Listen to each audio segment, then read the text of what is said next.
राधे राधे। श्री हरिदास। सर्दियों में लड्डू गोपाल जी को किन चीज़ों का भोग लगाएं, सुबह सुबह नाश्ते में उनको क्या दें, बहुत बड़ी समस्या आती है। क्योंकि हम सर्दियों में अक्सर सोचते हैं कि हम उनको किन चीज़ों का भोग लगाएं, क्योंकि सर्दियों में हम भी कुछ न कुछ खाने लगते हैं जो कि गर्मियों में मिलता है, सर्दियों में नहीं मिलता। तो ऐसे में हमें लगता है कि हम लड्डू गोपाल जी को किन चीज़ों का भोग लगाएं। संपूर्ण जानकारी आज मैं आप लोगों को बताने वाली हूँ। यदि आप लड्डू गोपाल जी की सेवा करते हैं, आपने लड्डू गोपाल जी को घर में रखा हुआ है और बहुत सारे लड्डू गोपाल जी को रखा हुआ है, तो ऐसे में ये भी आता है कि हम सारे लड्डू गोपाल जी को कैसे भोग लगाएं, किन चीज़ों का भोग लगाएं और किस तरीके से हम मैनेज करें, ये सारी समस्या हमारे सामने आती है। तो आज मैं यही आपको बताने वाली हूँ कि यदि आपको सर्दियों में लड्डू गोपाल जी को सुबह सुबह नाश्ते में क्या दें, किन चीज़ों का भोग लगाएं। तो देखिए, सबसे पहला जो बेस्ट ऑप्शन होता है कि आप अपने लड्डू गोपाल जी को जो है वो नाश्ते में आप जैसे पोहा दे सकते हैं।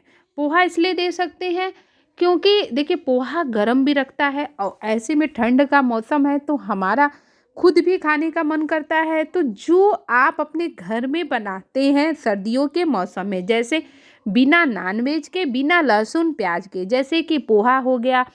पोहा में जैसे आप आलू भी डाल सकते हैं, मूंगफली भी डाल सकते हैं और आजकल तो मटर भी आ रही, हरी मटर, तो आप हरी मटर भी डाल के लड्डू गोपाल जी को भोग लगा सकते हैं। उसके बाद आपको सुबह सुबह दूध तो पिलाना ही है, क्योंकि देखिए ठाकुर जी है, बाल रूप में है, तो बाल रूप में उनको दूध का भोग लगाया जाता है। भोग सबसे पहले हमें उनको दूध का भोग जरूर लगा देना है। उसके बाद हमें अपने लड्डू गोपाल जी को स्नान कराना है। याद रखिएगा कि बाल रूप में है तो पहले हम उनको दूध पिलाएंगे। वो भी हमें सर्दियों के मौसम में गरम गरम दूध पिलाना है, ठंडा दूध नहीं पिलाना है। इन चीज़ों का आपको खास ख्याल रखना है और साथ में आपको गर्म पानी से अपने ठाकुर जी शालिग्राम जी का स्नान कराना है। क्योंकि बहुत से लोग ये गलतियां करते हैं, वो क्या करते हैं कि लड्डू गोपाल जी को ठंडे पानी स्नान करा देते हैं। तो देखिए, ऐसा नहीं करना है। जब हम गर्म पानी से स्नान कर रहे हैं तो हमें अपने बालक को भी ठंडे पानी से स्नान नहीं कराना है। तो देखिए, ठाकुर जी हैं, लड्डू गोपाल जी हैं, बाल रूप में हैं। उसके बाद हमें उनको जो कपड़े हैं, कपड़े का भी खास खास ख्याल रखना है। क्योंकि देखिए, कपड़े आप उनको जैसे बालक को गर्म कपड़े पहनाते हैं, वैसे आपको भी अपने लड्डू गोपाल जी को स्वेटर पहनाना है, जैकेट पहनाना है। और आप उनको क्या कहते हैं कि कोशिश यही करें कि बटन वाले स्वेटर लाएं, ताकि उनके हाथ जो है वो आसानी से चले जाते हैं। क्योंकि बहुत से लोग कुछ कपड़े ऐसे ले आते हैं जो लड्डू गोपाल जी को आप नहीं पहना सकते, क्योंकि उनका हाथ देखिए एक ही पोजीशन पे है, वो बाल रूप में है, हाथ में उनके लड्डू है। तो उस पोजीशन में आपको इस चीज़ का ख्याल रखना पड़ेगा कि हम लड्डू गोपाल जी को कैसे, किस प्रकार उनका खास ख्याल रखें। क्योंकि सर्दियाँ आ जाती हैं तो सर्दियों में बहुत सारी समस्या आने लगती है। तो ऐसे में हमारा भी मन परेशान होता है कि हम लड्डू गोपाल जी को कैसे करें। कई बार लेट हो जाता है, कई बार हम उनकी सेवा नहीं कर पाते हैं, ठंड बहुत ज़्यादा है। तो ऐसे में हमें ठाकुर जी की सेवा किस प्रकार करनी है, वही मैं दिखा रही हूँ कि देखिए, आप को बहुत सी चीज़ों को आगे पीछे कर सकते हैं जब आपको जैसा लगता है। जैसे आपको लग रहा है कि देर हो रहा है, तो अगर आप फ्रेश होने नहीं गए हैं तो अपने ऊपर गंगा जल छिड़क के आप लड्डू गोपाल जी को जगा भी सकते हैं। और यदि आपको लग रहा है कि आप कुछ उनको खिला नहीं पा रहे, तो कुछ नहीं, आप सीधे उनको दूध पिला दीजिए, कम से कम उनका पेट तो भर जाएगा। उसके बाद आपको क्या करना है, ठाकुर जी को गर्म पानी से स्नान कराना है, ठंडे कपड़े पहनाने हैं। आप देख सकते हैं कि हम उनको स्वेटर, गर्म कपड़े पहना रहे हैं, क्योंकि सर्दियों का मौसम है तो ऐसे में कान्हा जी को ठंड लग सकती है। तो इस चीज़ का हमें खास ख्याल रखना है कि हमें लड्डू गोपाल जी को किस प्रकार के कपड़े पहनाने हैं। तो देखिए, आप उनको, जैसा कि मैंने बताया कि उनको आप सर्दियों में किन किन चीज़ों का भोग लगा सकते हैं, तो आज मैं इन्हीं सब विषयों पर चर्चा करूँगी।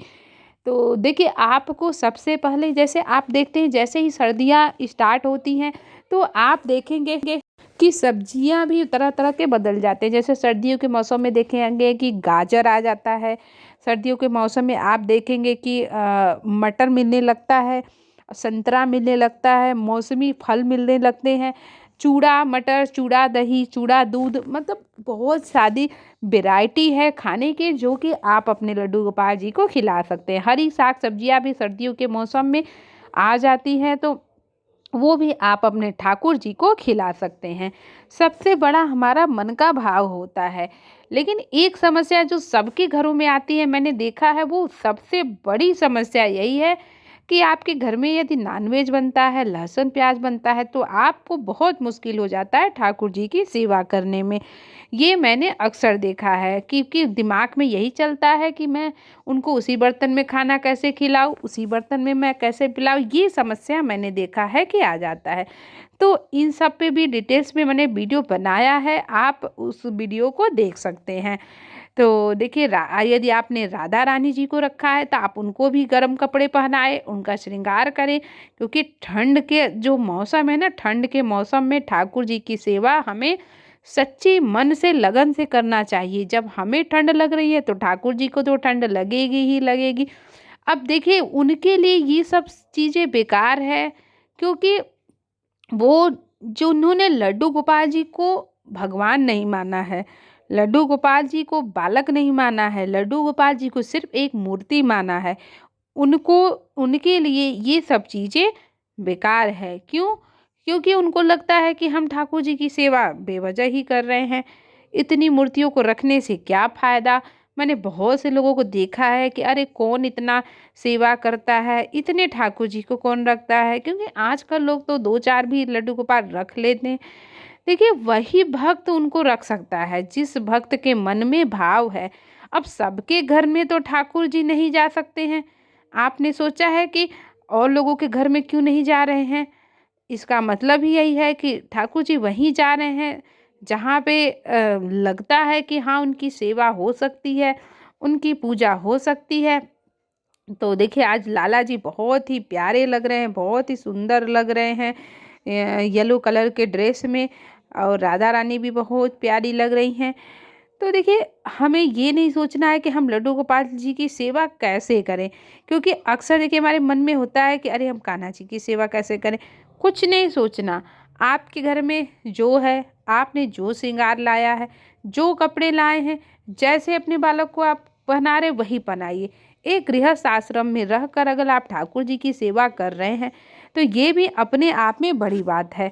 देखिए, आश्रमों में जो संत महात्मा है, उनके लिए तो बस होता है कि पूजा पाठ सब कुछ समय उनका उन्हीं पर रहता है, अध्यात्म रहता है, ध्यान करते हैं, तो वो भगवान जी की सेवा उसी भाव से करते हैं।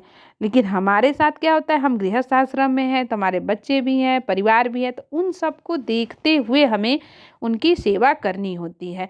तो ऐसे में हमारा ये मन मतलब बहुत सी चीज़ों में परेशान होता है कि हम ठाकुर जी की सेवा नहीं कर पा रहे हैं, क्या करें, बहुत सारी समस्या आती है। तो आपको कुछ नहीं सोचना है, आपका जो दिल करे, जैसे मन से आप भाव से ठाकुर जी की सेवा कर रहे हैं, करिए। देखिए, यदि आप भाव से, सच्ची मन से, लगन से उनकी सेवा करते हैं तो आपसे गलतियां भी नहीं होती है, लेकिन आप उनको बोझ समझेंगे, आप कान्हा जी की सेवा नहीं करेंगे। आप बस ये हुआ कि हाँ, ये घर में रखे हुए हैं तो उनको मैंने रख दिया है, तो बस अब कुछ नहीं करना है, बस ऐसे ही उनकी सेवा कर देनी है। तो जब मन में आपके भाव ही नहीं आया तो आप कान्हा जी की सेवा कैसे करेंगे? जब अंदर आत्मा से हमारे मन के भाव आता है तभी हम ठाकुर जी की सेवा कर पाते हैं, नहीं तो फिर हम ठाकुर जी की सेवा नहीं कर पाते हैं। बहुत से देखेंगे जो विचार होते हैं, बहुत से लोग परेशान होते हैं, ये चीज़ मैंने देखा हुआ है, लेकिन आपको परेशान होने की ज़रूरत नहीं है। तो जब भी आप अपने लड्डू गोपाल जी की, अपने राधा रानी की सेवा करें, सच्ची भाव से करें, सच्ची लगन से करें। और सर्दियों में आप बिना लहसुन प्याज के, बिना नॉनवेज के, आप जो भी अपने घर में नाश्ता बनाते हैं, आप अपने ठाकुर जी को वो लगा सकते हैं, उसी बर्तन में लगा सकते हैं जिस बर्तन में आप खुद खा रहे हैं, ये याद रखिएगा। क्योंकि आप देखिए डेली उनका बर्तन अलग नहीं कर सकते हैं, ये संभव तभी होता है जब हम कर पाते हैं। लेकिन हर बार ये चीज़ संभव नहीं होता है। मैंने भी बहुत बार कोशिश की कि मैं उनका बर्तन अलग कर दूँ, लेकिन हर बार कितनी बार मैंने चम्मच लाई, कटोरी लाई, ग्लास है, लेकिन हर बार किसी न किसी वजह से वो बर्तन मिल ही जाता है, क्योंकि हम उनको खाना भी खिलाते हैं, भोग भी लगाते हैं, तो वो चीज़ें मिल ही जाती है। तो इतना हमें परेशान होने की ज़रूरत नहीं है, बस कान्हा जी की सेवा आपको सच्चे मन से लगन से करते जाना है। अगर ठाकुर जी आपके घर में आए हैं तो कुछ सोच कर ही आए हैं, इसका मतलब है कि वो आपसे सेवा कराना चाहते हैं। तो देखिए आप भी कान्हा जी की सेवा सच्चे मन से, सच्चे लगन से, सच्ची भावना से करिए। इसमें आपको इतना परेशान होने की ज़रूरत बिल्कुल नहीं है, क्योंकि कान्हा जी सबके हैं, सबके हैं और वो सबके मन के भाव को भी समझते हैं। ठाकुर जी हमारे इतने प्यारे हैं, इतने मनमोहक है कि उनको जो भी एक बार देखता है बस देखता ही रह जाता है, क्योंकि उनके जैसा तो मतलब कहीं कोई हो ही नहीं सकता है। इतना अट्रैक्शन उनके चेहरे में है कि किसी के इतना अट्रैक्शन हो ही नहीं सकता है। आखिर हम उन्हीं की इतनी सेवा क्यों करते हैं? क्योंकि इसका भी यही कारण है, बहुत बड़ा कारण है। तो देखिए आप भी सच्ची भावना से, सच्ची लगन से आप सेवा आपने राधा रानी जी की, आपने जितने भी घर में लड्डू गोपाल जी की रखी है, सबकी आपको सेवा सच्ची भावना और सच्ची लगन से ही करना है। तो वीडियो आप लोगों को कैसा लगा, जानकारी कैसी लगी, हमें ज़रूर बताइएगा। कमेंट में राधे राधे ज़रूर करिएगा और हमारे चैनल को लाइक, सब्सक्राइब, शेयर ज़रूर करिएगा। राधे राधे, श्री हरिदास।